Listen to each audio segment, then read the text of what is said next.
Dear Esther, the gulls do not land here anymore. I've noticed that this year they seem to shun the place. Maybe it's the depletion of the fishing stock driving them away. Perhaps it's me. When he first landed here, Donnelly wrote that the herds were sickly and their shepherds the lowest of the miserable classes that populate these Hebridean islands. 300 years later, even they have departed.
At night, you can see the lights sometimes from a passing tanker or trawler.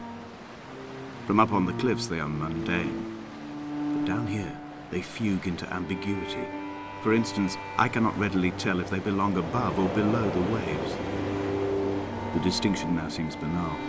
Why not everything and all at once? There's nothing better to do here than indulge in contradictions whilst waiting for the fabric of life to unravel.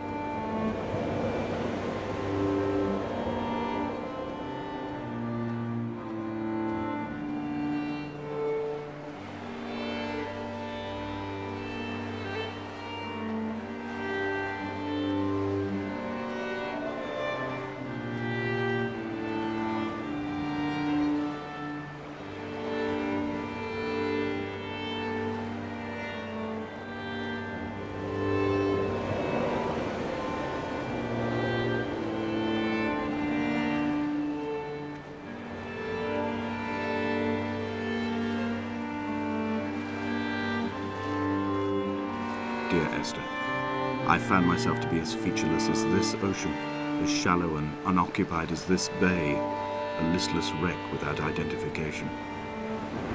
My rocks are these bones, and a careful fence to keep the precipice at bay. Shot through me caves, my forehead a mount. This aerial will transmit into me so.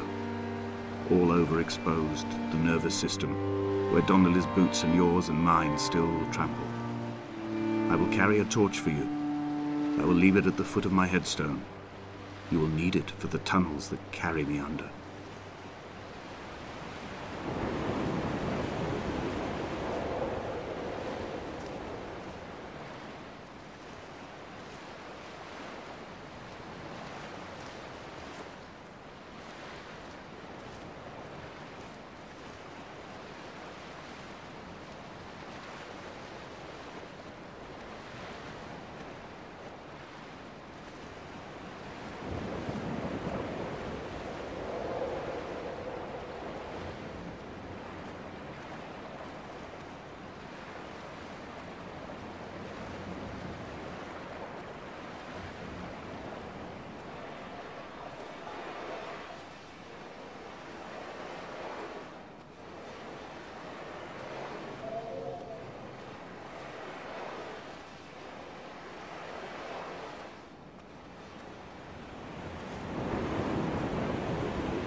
Donnelly reported the legend of the hermit, a holy man who sought solitude in its most pure form.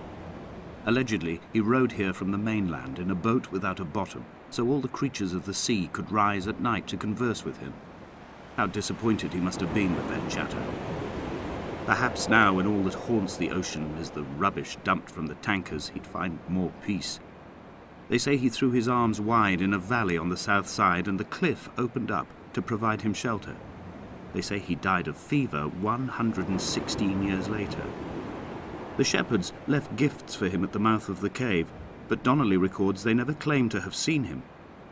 I have visited the cave and I have left my gifts, but like them, I appear to be an unworthy subject of his solitude.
Donnelly's book had not been taken out from the library since 1974.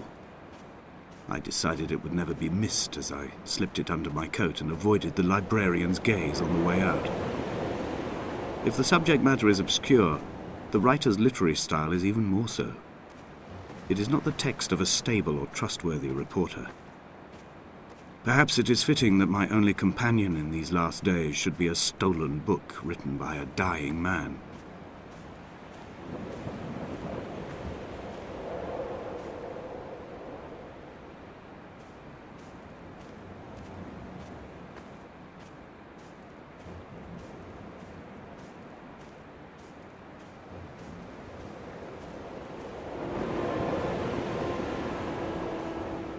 When someone had died or was dying, or was so ill they gave up what little hope they could sacrifice, they cut parallel lines into the cliff, exposing the white chalk beneath.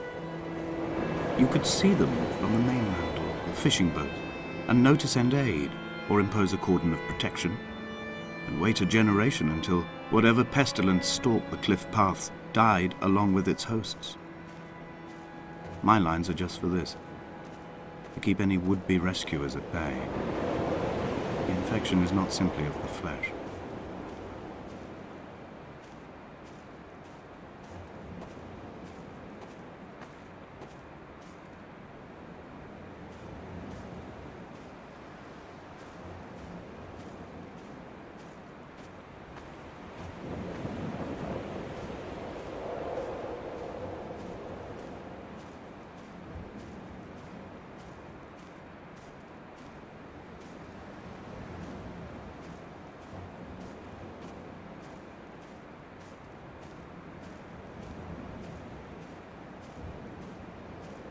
We are not like Lot's wife, you and I. We feel no particular need to turn back. There's nothing to be seen if we did. No tired old man parting the cliffs with his arms. No gifts or Bibles laid out on the sand for the taking. No tides turning or the shrieking gulls overhead. The bones of the hermit are no longer laid out for the taking. I have stolen them away to the guts of this island, where the passages all run to black, and where we can light each other's faces by their strange luminescence.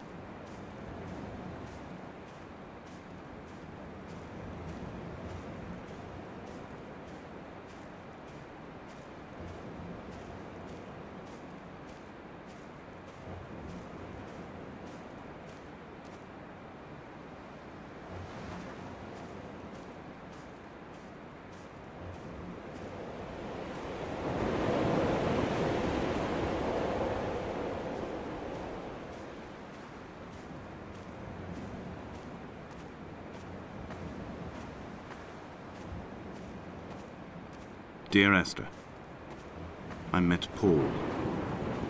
I made my own little pilgrimage. My Damascus, a small semi-detached on the outskirts of Wolverhampton. We drank coffee in his kitchen and tried to connect to one another.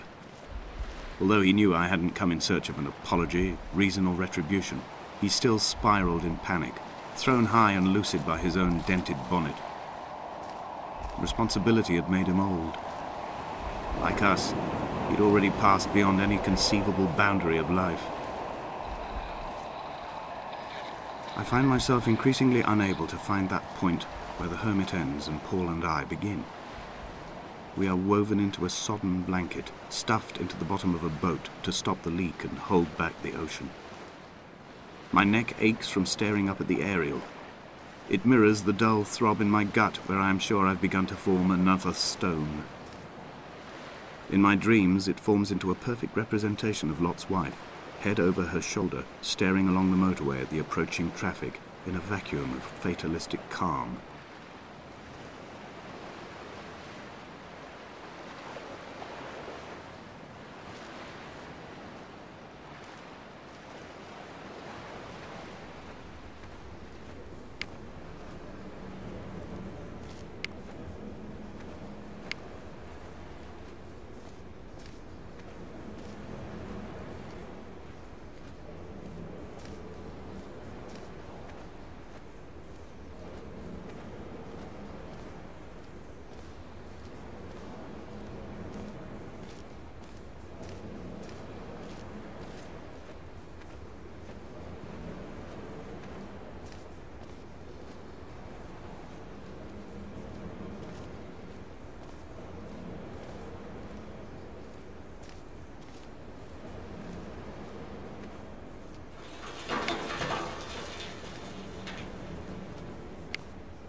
I dreamt I stood in the center of the sun, and the solar radiation cooked my heart from the inside. My teeth will curl, and my fingernails fall off into my pockets like loose change.